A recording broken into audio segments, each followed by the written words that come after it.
وسلم نے فرمایا کہ جو اللہ کے راستے میں دو چیزیں خرچ کرے گا اسے فرشتے جنت کے دروازے سے بلائیں گے،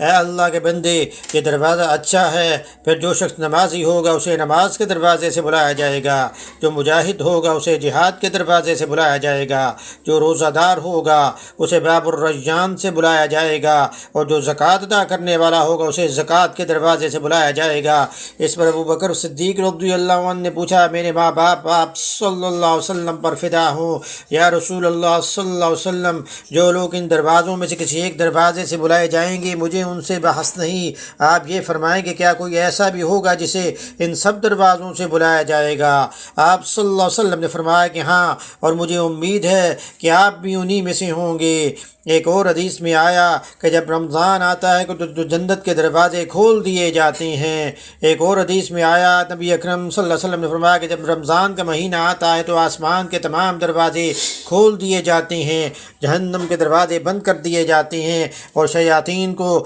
زنجیروں سے جکڑ دیا جاتا ہے۔ ایک اور حدیث میں آیا کہ نبی اکرم صلی اللہ علیہ وسلم نے فرمایا کہ جب رمضان کا چاند دیکھو تو روزہ شروع کر دو، اور جب شوال کا چاند دیکھو تو روزہ افطار کر دو، اور اگر بادل ہو تو اندازے سے کام لو، یعنی 30 روزے پورے کر لو۔